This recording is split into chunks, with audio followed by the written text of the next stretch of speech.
আমরা হচ্ছি মধ্যবিত্ত। আমাদের স্বপ্নগুলো অনেক বড় বড় হয়ে থাকে, কিন্তু সাধ্য নেই। আসসালামু আলাইকুম everyone, welcome to my new another blog. কী অবস্থা, সবাই কেমন আছো? আশা করি সবাই ভালো আছো। আলহামদুলিল্লাহ, তোমাদের সবার দোয়ায় আল্লাহ আমাকেও অনেক ভালো রাখছে। আজকে তোমাদের সাথে আমার রুমের ভিডিও, সাথে তিহার বাবা বাসায় থাকলে তিহাকে কীভাবে সামলায়, কি করে, সেগুলো সব কিছু তোমাদের সাথে শেয়ার করব। সেগুলো সব কিছু নিয়েই আজকের ভিডিওটা বানানো। তো কি বলবো, আমার দিন কাটে আমার মেয়ের পিছনে ঘুরতে ঘুরতে। এই যে দেখো, আমাদের যারা বাচ্চার মা আছো তারা বলতে পারবা বিছানাটা পরিষ্কার রাখা, পরিপাটি রাখা যে আমাদের জন্য কতটা চ্যালেঞ্জের ব্যাপার। এই যে দেখছো, বিছানাটা আমি গুছাইতেছি। এদিক দিয়ে তোমাদের দিহামণি দেখো কি করতেছে। সে হচ্ছে একটু উঠতে পারে এখন, শোয়া থেকে একটু একটু উঠতে পারে। এই জন্য আর অন্য সব বাচ্চাদের তুলনায় ওই প্রচুর চঞ্চল। ওর কথা বলবো কি, ওই এত বেশি চঞ্চল। কালকেও পড়ে গেছে, ওই মিনিটে মিনিটে পরে, এটার ব্লগ তো দিছিলাম। তো ওরে নিয়ে আমার সব কাজ করা লাগে। এর মধ্যে এখন একটা কাহিনী করব, খেয়াল করে তোমরা। ও হচ্ছে এইখান থেকেও পড়ে যাইতে নেয়, মিনিটে এইখান থেকে ও পড়ে যাইতে নেয়। আমি বেশিরভাগই কাজই চেষ্টা করি, এই যে দেখো পড়ে যায়। আমি বেশিরভাগ কাজই চেষ্টা করি ওরে কুলে নিয়ে করতে। এই দেখো, ঠিক এমনভাবে আমি কাজ করি, বিশ্বাস করবা কিনা। রুম ঝাড়ু দেওয়া, রুম মোছাটা পর্যন্ত আমি ওরে কুলে নিয়ে বৈশা বৈশা করি। হ্যাঁ, কষ্ট আমারও হয়, কিন্তু কিচ্ছু করার নাই, এইটাই মায়ের জীবন। কিন্তু একটা কথা কি জানো, একটা বাচ্চা জন্ম দিতে যায় মা মৃত্যু দেখে আসে। বাচ্চা পেটে নিয়ে কতটা কষ্ট করে সেটা তো রব জানে, কাউকে বোঝানো সম্ভব না। কিন্তু কখনো যদি কোনো খারাপ মানুষের চক্করে মানুষ পড়ে যায়, বা ভুল স্বামীর কবলে পড়ে, তখন যদি তাদের বিচ্ছেদ হয়ে যায়, তখন তারা সবার আগে কী করে, বাচ্চাটা টান দেয়। ওই মায়ের কাছ থেকে বাচ্চাটা কেড়ে নেয়, কারণ তারা জানে তার বাচ্চাই তার জীবন, বাচ্চার ভেতরেই তার আত্মা। তো এরকম করে। কিন্তু তারা যদি একটাবার ভাবতো যে একটা মা হিসেবে, মা কখনো খারাপ হয় না, মা কখনো সন্তানের জন্য খারাপ কিছু করে না, সব সময় মা মাই হয়। দেখো, সব মা আবার মা হয় না সেটা বললেও ভুল হবে। কিছু কিছু মারা ছেলে মেয়েদের তফাৎ করে, যেটা আমি আমার পরিবারে দেখছি। মেয়ে আর ছেলের মধ্যে 1000 গুণ তফাৎ করে, মেয়েদের মূল্য খুবই কম। মেয়েদের কি বলবো, এটা সব ফ্যামিলিতে না, আছে আমার ফ্যামিলিতে এটা বেশি। যাই হোক, তো এখানে এটা দেখতেছো, এই আমার রুমের সামনে এইটুক ডাইনিংয়ের মতো, বারান্দার মতো এইটুক জায়গা আমার। এইখানে ফ্রিজ, তারপরে র্যাক, আর ওই যে ওখানে ধোয়াধুয়ি করি, এইটুকু। বাসাটা আমার, বললাম না মধ্যবিত্তদের স্বাদ আছে, কিন্তু সাধ্য নাই। ইচ্ছা হয় একটা বড় 2 রুম বা ডাইনিং সহ 2 রুমের একটা ফ্ল্যাট নিতে পারতাম, বারান্দা থাকতো। অনেক স্বপ্নগুলো হয়তো কখনো পূরণ হবে, হয়তো তোমাদের সামনে একদিন ভিডিও নিয়ে আসবো আমার সেই স্বপ্ন পূরণের। দোয়া করো তো, যাতে সত্যি সত্যি এরকম কখনো দিতে পারি।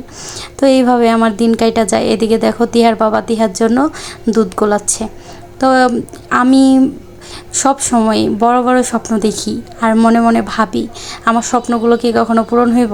আবার ভাবি যে স্বপ্নগুলো তো আমি আমার হাজব্যান্ডের কাছেও বলি না যে পূরণ হইব না। আমার সকল স্বপ্ন আমার আল্লাহর কাছে, যে আল্লাহ সারা দুনিয়ার সবাইকে এত সম্পদ দিয়ে রাখছে, আমার মতো একটা সাদিয়ারে দিলে তো আল্লাহর কমবো না।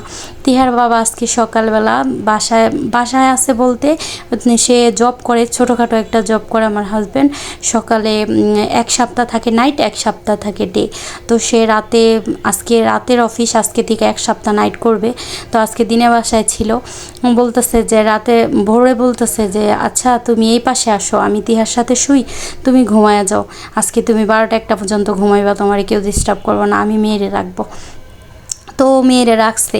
মেয়েরে রাখার পরে মেয়ের মধ্যেও কয়েকবার ওই যে খাটের ওই জায়গাটা দেখতেছে, ওইখানে বাড়ি খাইছে।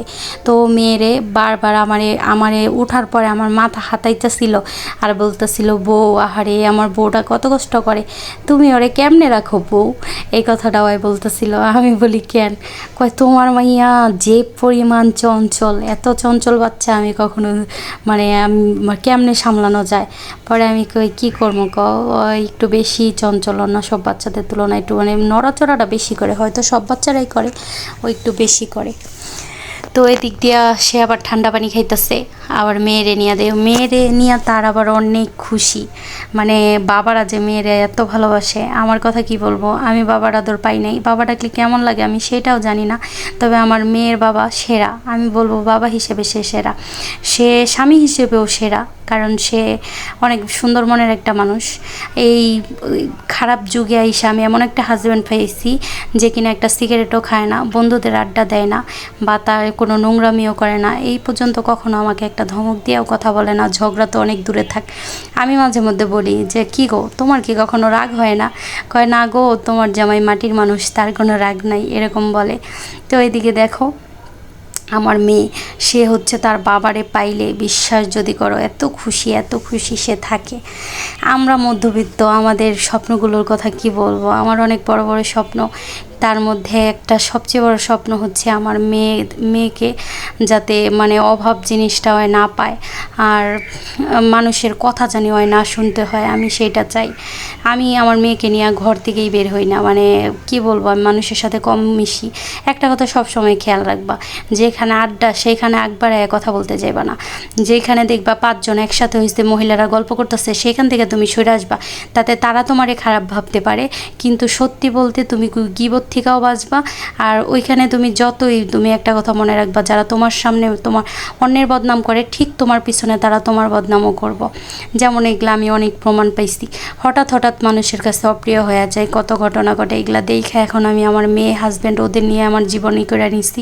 আমি রুমের ভিতরেই থাকি। দেখো মেয়েরা যখন পেটের মধ্যে এরকম করে, মেয়ে খিলখিলে হাসে, কি খুশি সে। বাবা মেয়ের এই সুন্দর মুহূর্তগুলো আমার কাছে অনেক ভালো লাগে। অনেক লং ভিডিও করছি, জানি না হয়তো সবাই পুরোটা দেখবাও না, আবার হয়তো এমন একটা দিন দাঁড়াইবো আমার এই ভিডিওগুলাই সবাই দেখবো, এই জন্যই করা। স্বপ্ন তো মানুষই দেখে বলো।